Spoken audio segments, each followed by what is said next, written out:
Hello, everyone. I'm Dara Bunjon. I'm the Food Enthusiast. If this is the first time joining the Food Enthusiast, I'm a food writer, food stylist, PR maven, and also a frustrated baker. I'd like to talk about our sponsor, which is Amadeus Recovery Centers. Amadeus Recovery Centers offers premier treatment for drug and alcohol addiction and co-occurring mental health disorders in facilities across the country. To learn more about treatment programs, call 833-631-0525. Addiction is treatable and recovery is possible. Today's guest is Senior Research Chef Len King from McCormick Spice. He has a huge background in food, going to his family's restaurant when he was young, getting his BS in economics, graduated the California Culinary Academy, worked for Campbell's, and is now 13 years at McCormick's. Let's bring in Len. Hi, Hey, Len. Dara. Thanks for having me. Oh, It's great to be here. it's nice to be Can you hear had, me? right? Absolutely. Absolutely. Um, so what's in the spice grinder today over at McCormick? We've got all kinds of good stuff. You can smell the curry wafting through Hunt Valley today. It's wonderful. Well, we talked slightly that I worked for Vans. My car smelled like curry. My clothes The smelled like curry. curry And mobile. yeah, when you work for a spice company, no matter what, it just seems to be absorbed. Um, let's talk in general. Why a research chef instead of, I mean, you went to the California Culinary hmm Academy. When did you decide, what made you decide to not be behind the lines and to go into research and development? I was approached by a headhunter. I was working in Minneapolis. I was the corporate chef for Giorgio's. We had about 5 restaurants in Minneapolis, and a headhunter called me one day and said, "Would you be interested in working uh, for a company called Stockpot out of Seattle, Washington? They're a large soup manufacturer, a subsidiary of Campbell's Soup." And I thought about it for a minute, and at the time I had small children, so any idea of having some stable hours was enormously appealing to me. Of course, when you're a restaurant chef and you're overseeing 5 restaurants, I mean, a 70, 80-hour week is not uncommon, especially during the busy seasons. So, I thought about Seattle. It's a place that was very intriguing to me, a great culinary scene. And I was like, sure, I'm going to give this a shot. So I went out and I auditioned for the job. And they essentially had me do a customer presentation. So I had to put some marketing impetus behind the presentation, obviously cook the food. The food had to taste great. And they wanted to see how I would describe the food. So that was my first venture into R&D, was with Stockpot Soups out in Seattle. We made fresh soup. It's in deli containers, like in Safeways, all over. And we had a lot of other large customers as well at the time. So, one could be a chef, but one might not have the brain power to do what you do. And I think people should understand that a research chef, it isn't just about, coming up with a new spice blend. It's about developing seasonings for McDonald's or any restaurant chain. hmm And I feel like my sense of smell is very important. Not every chef could do what you're doing. So obviously you have some additional skills. The love of food, which we were talking about. hmm If somebody said, you know what, I'd like to go this route, what should they do to become a researcher? What do they need to do? First of all, I'd recommend being in operations for a while. I think it's necessary to understand the nuts and bolts of cooking. I think some of the misnomers today, kids, they watch a lot of Food Network. They think they can come right out of culinary school and become an executive chef or a celebrity chef. This is a profession. You need to pay your dues. You need to carry the lumber, and you need to start out and work your way up. You just can't start out at the top. So anybody who wanted to become a research chef, I would say definitely a food science background is going to help. So if you do go to a university, get some food science knowledge. But like I said, start in a restaurant and understand operations, understand volume cooking, understand fine dining. It runs, the more knowledge you have about all facets. Here at McCormick, we work with everything from the retail customer, the home economist, to large food manufacturing companies where we're supplying ingredients. So you need to understand food manufacturing and heavy machinery, to regular food service where I'm, talking to the country club chef or the chef at a restaurant somewhere. So it takes quite a bit of a well-rounded background. You've got to do a lot of selling as well. I work with a team of marketeers and salespeople, and we go out and we present to the customer. So any public speaking practice that you can do.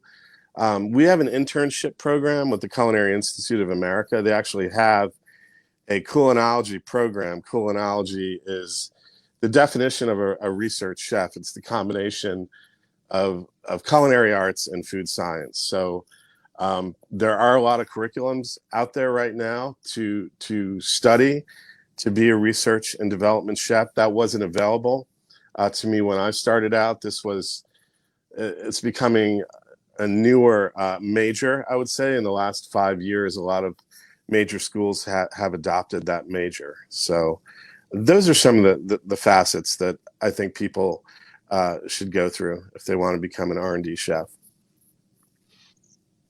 It's probably more important now than it's ever been before. Things are changing so rapidly, and it has been an era where more people are cooking. And I think, let me see, where was the quote from the president of McCormick? I wrote Our it down. CEO, I believe. Yeah. Your CEO. Lawrence Kurzius. Yeah. McCormick, let's see, we're in time frame. Okay. Well, we might come back to that. I can kind of sort of paraphrase what he quoted. Okay. The message he was trying to get across is with COVID, obviously a lot more people have started cooking at home. I think what he was stating was it's not a fad. We believe that COVID might have induced a lot of people to start cooking in their home, but we don't see it going away anytime shortly. We think that people are embracing cooking from home. They're going to continue to cook at home. So it's not a fad. It's going to be something that's going to be around for a long time, which we're quite fond of that idea. Questions come in. Are there any segments of the food industry that demand more of your time than others? So essentially what we work in are three segments of our food industry here is, as I mentioned, the home economist, which is the retail grocer, what we stock on the shelves at the grocery store. Another facet is food manufacturing. So that's, marketing our products to bigger companies like Frito-Lay, Nabisco, Anheuser-Busch. And then the other facet is food service. So, we make products that are available and distributed through broadline food distributors, and those go into restaurants. So I can't say that necessarily anyone takes up more of our time. We do spend a lot of time doing research, and that's researching out what are going to be the next big flavors in food. So certainly we spend a lot of resources behind our flavor forecast. So that is certainly something that we really strive to do and spend time there to seek out what is going to be the next sriracha? Sriracha was such a huge flavor that came on the scene. So we're always looking for what's that next big consumer product or menued item that's going to be out there. Well, you brought up the flavor forecast that comes out annually. I think McCormick's been doing it since 2000, so it's been about 20 years they come out with this. Mm-hmm. Um, the forecast, at least the videos online for the flavor forecast, state 2019. Are we coming into the new forward? Do we have more coming out? And has it changed because of COVID?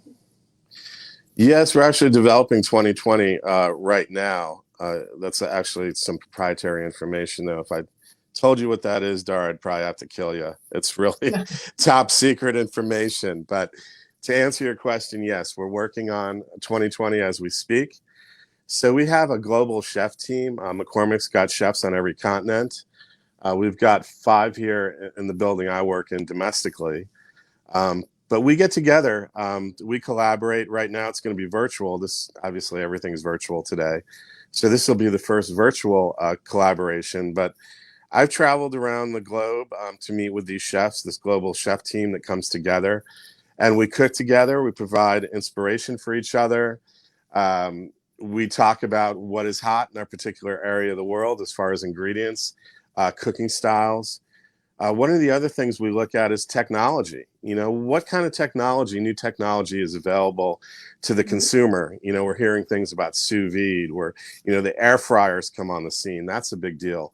So every time technology happens, we try and have foresight into the technology, but we also want to develop products that are going to coincide with those pieces of equipment. So, forecasting could be about forecasting ingredients or forecasting consumer behavior.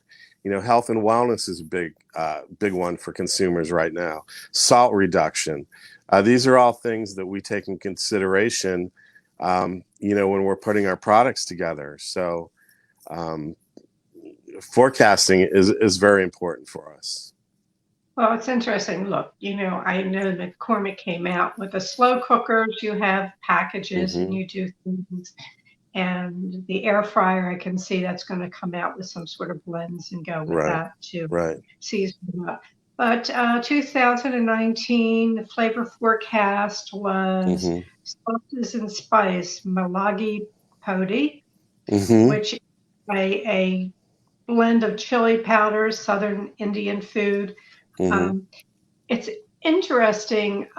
We talked about Vans, which is a small, for those tuning in, which is a small spice company started by Ann Wilder and a friend many, many years ago. And they started with blends way back when, before they were going. And she loved Indian flavors, but the consumers didn't. For whatever reason, a lot of the Indian spices didn't sell. Now, seeing this, are you finding more people adapting to the Indian spices? I know certain things are, cumin is global, but Mm-hmm. um, Yeah, Indian, I would say to answer that question that global flavors in general are becoming a huge thing. We just launched a series of 5 global flavors. So there's a Moroccan spice, a Peruvian spice, a harissa, a sashimi togarashi, and a za'atar. So these are, spices from every part of the globe, right? And you know, there's access to all this information now via the internet. People like taking these safe adventures. Spices are a great way to get there, to put some, to put some zip into your food, to make it exciting. Maybe take your family or your customer in a restaurant to an adventure somewhere, just for a little while, at least a flavor adventure, right?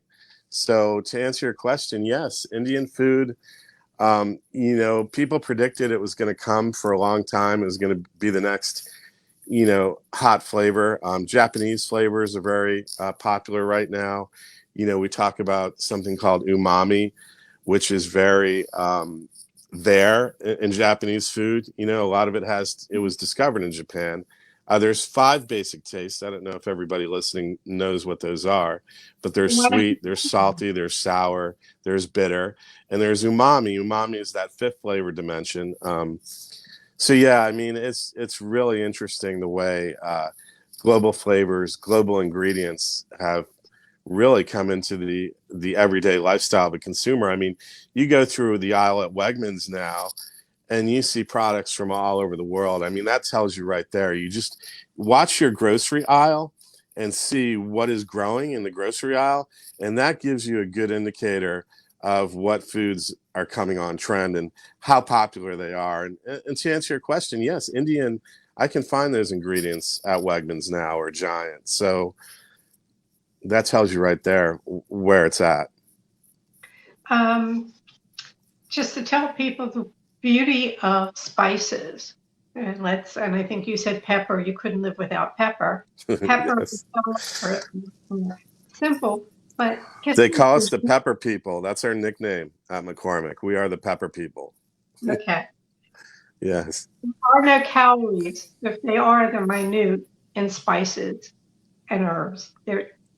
You're just adding flavor and aromas that makes things taste so Hmm. much better. You get so much more from your nose than your mouth. We talked about the 5 flavors on the tongue, Yeah, but actually, you 85% of what you taste comes through aroma. So we have a right. large sensory division here. We bring consumers in to taste our food. I mean, as a chef, I could think I'm creating the best thing since sliced bread, right? But it needs to sell, so we need to do a lot of data collecting. We have a wide database of consumers who come in and test and tell us if the product's on target or not, if they would purchase, if they have the intent to purchase in the grocery store. That's very important for us. Well, one of the things that I learned when my mother was in a senior home of that, and she says, "Oh, the food's terrible. It has no taste." Well, Right. what I learned is that as a senior, as you get older, you start Mm-hmm. losing your sense of smell. So Mm-hmm. I would make the food, it tasted fine. She just wasn't getting all the aroma. She was getting the sweet, sour, bitter, but she wasn't getting the aroma. Mm-hmm. Right. Um, product from conception, let's say a new spice blend. Let me throw that out. Okay. Um, say a spice blend Mm-hmm. from conception to market. Mm-hmm. Approximately how long does that take? Oh gosh. Typically products are in the pipeline. I'd say from insemination through to production, it's probably typically 2 to 3 years, I would say would be the average. Okay. Just curious. I had interviewed a young lady, Danielle Renov, who is in Mm-hmm. Israel, and she talked about the spice blend, which I'm sure you know about, Hawaji, Yes.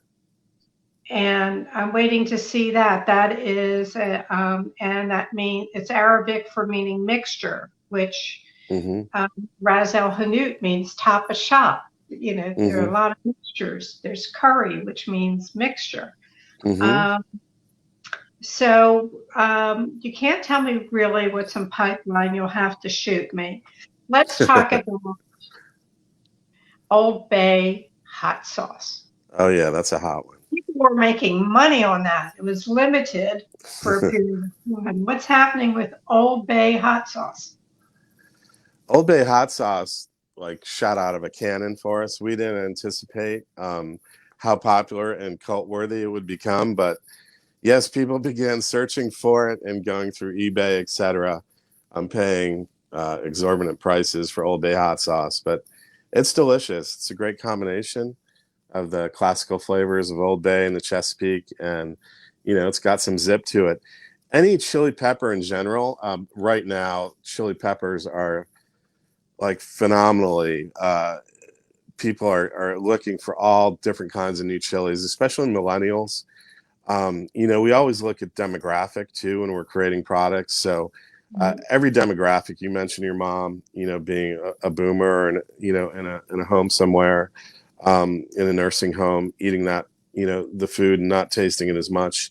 But we study sort of how each demographic, what they're going after and what they're wanting to taste. And chili peppers and heat in general is just really on trend right now. We call Well, it the chili's obsession. well, my chili obsession is Uferbeber. Okay.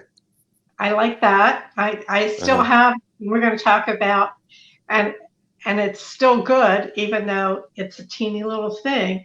Let's tell people about how to keep your spices and how to buy them. So I throw that into your lap, Len.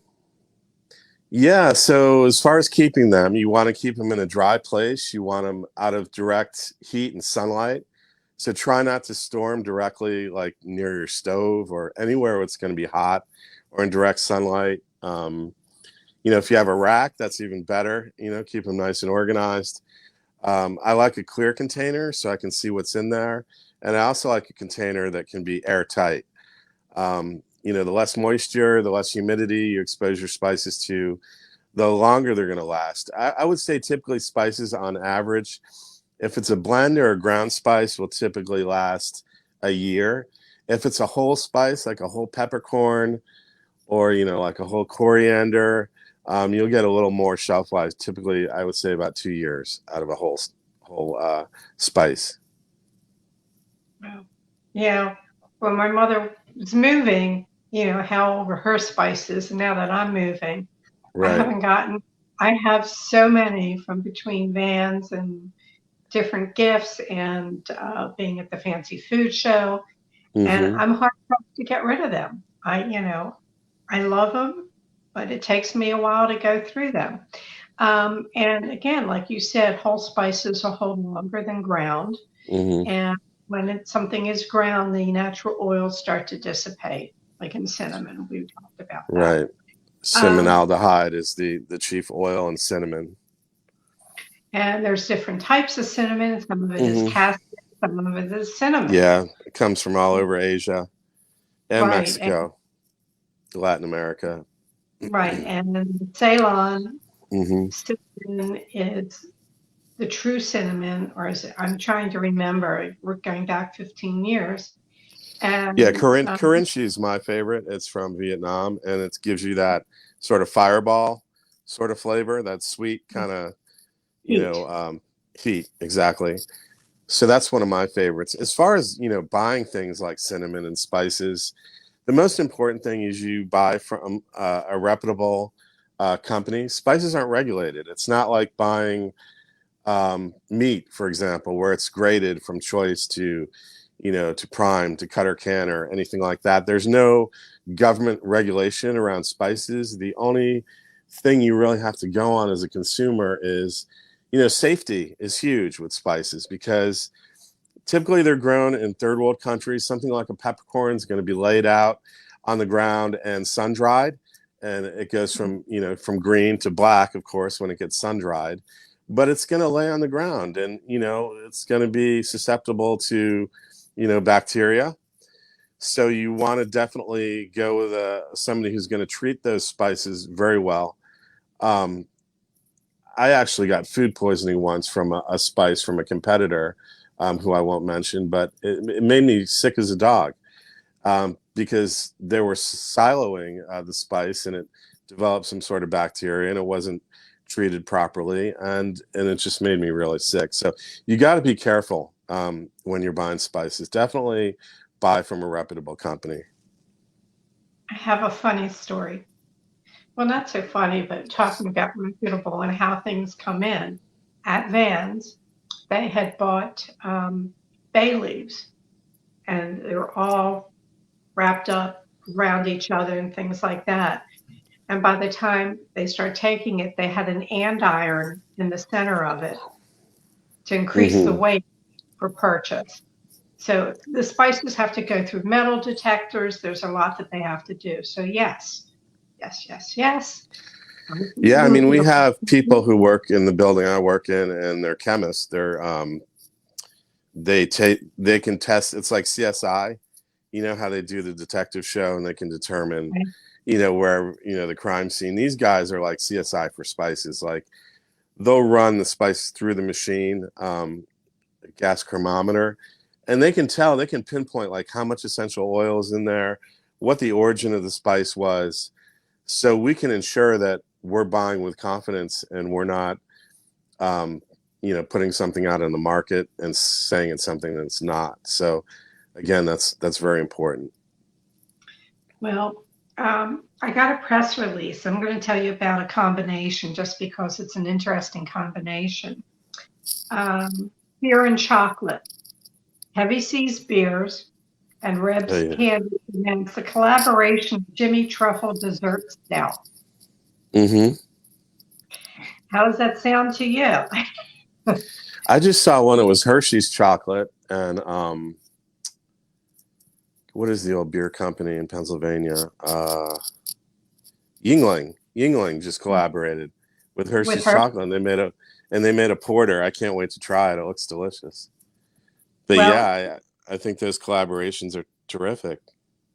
well, for those here in Baltimore, Friday the 23rd and Saturday the 24th, Heavy Seas and Rebs will be coming out with Jimmy Truffle Dessert Stout. Wow, Um, sounds let's see. decadent. Yeah, there was a list that came out by Lux today about Hmm. trends for the future, and they were saying food for health, Right. mastering the role of the microbiome, and Hmm. increasing sustainability. So, Sustainability. Right. so Yeah, uh, those are big topics. We have a whole sustainability committee, where we study packaging. We want it to be safe for the environment. Also, the way we, get our energy, um, and the way the ingredients, are being harvested, the way the farmers are being treated, who actually farm and sell the ingredients. All those things come under sustainability and are very important to us. well, let's see.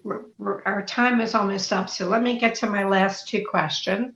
Sure. We can talk, there's sure a whole lot that we could talk about, and maybe when you come out with the flavor forecast, you can come back on and we can talk about those. Yeah, I'd love to.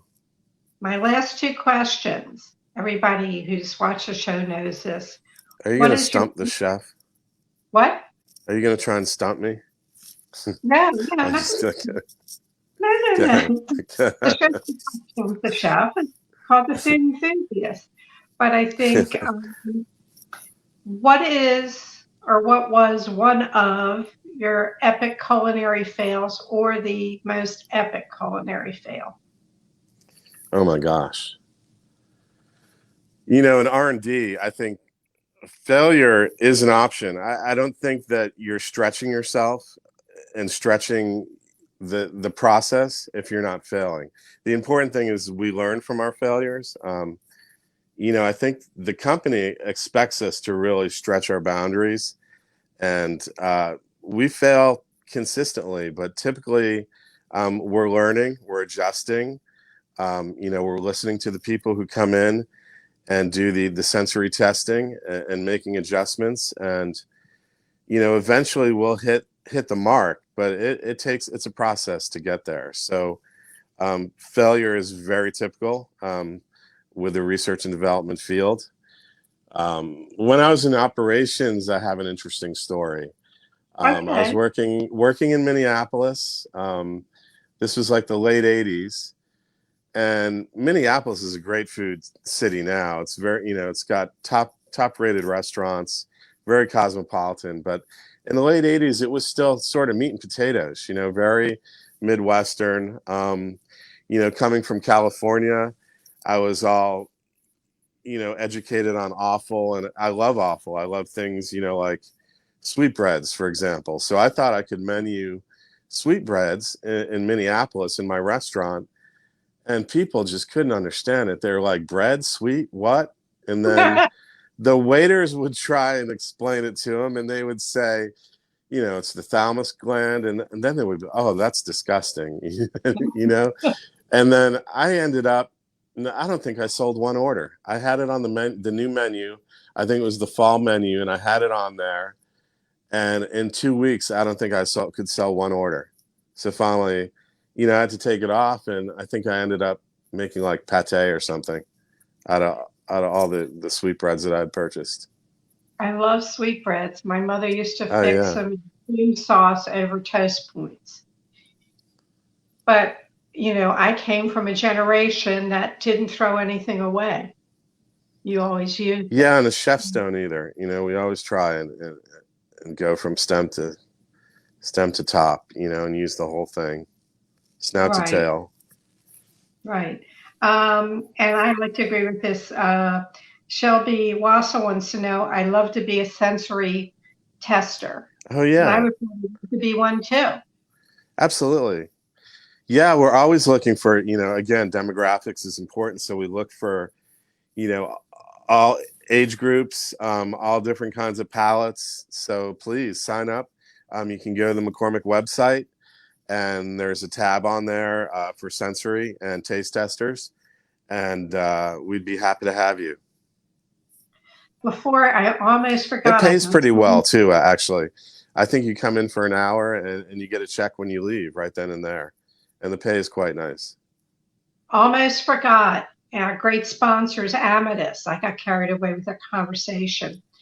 Amadeus Recovery Centers. Seek treatment for drug and alcohol addiction and co-occurring mental health disorders by calling Amadeus Recovery Centers at 833-631-0525. And before I forget, we are here with Len King, who's a senior research chef at McCormick Spice, and a lot of this is already floated up in the notes. You can find Len on Twitter at Chef Len King, and also at McCormick Spice. Then the website McCormick.com and McCormickforchefs.com. That is all floated up. So the last question for you, Len, Mm-hmm. is what question didn't I ask that I should have? I just want to comment on the last piece. So we have great resources for recipes for chefs as well as consumers. For the chef, Dara mentioned McCormick for Chefs. That's where you'd go for the restaurant products, the restaurant size recipes. Of course, we've got a great database on our retail site for the home consumer. We also have Spices for Health if you're looking for healthy recipes. So we are a great resource for that. So, I certainly wanted to mention that. And that's, pretty much what I had, Dara. Well, I'm glad you shared it. I'm glad you shared it. Absolutely. So, I'm glad to be on here. yeah, well, Good talking to you. well, it's always good chatting with you. Hmm. And thank you for joining us. And I'm just going to do a couple wrap up notes. And we'll get back to you when the flavor forecast comes out, and we'll do a show on that. Sounds terrific. Have a spice-delicious day. Well, thank you. All righty, folks. I'm going to wrap this up just to let you know that next week, October 15th, our guest will be the doyen of Southern Cooking, Natalie Dupree, known for numerous cookbooks. Her television series that started in 1986, New Southern Cooking. She is fabulous, entertaining, full of personality. You don't want to miss it, so do check in. Those of you, if you want to see more of this, this video will be up on the J More Living Facebook page. It will be up on the jmoreliving.com and the YouTube channel for the Food Enthusiast. You can reach me at food@jmoreliving.com. My social media is at Dara Cooks. Stay safe, wear your mask, and may your plates always, always remain full. Thank you for joining us.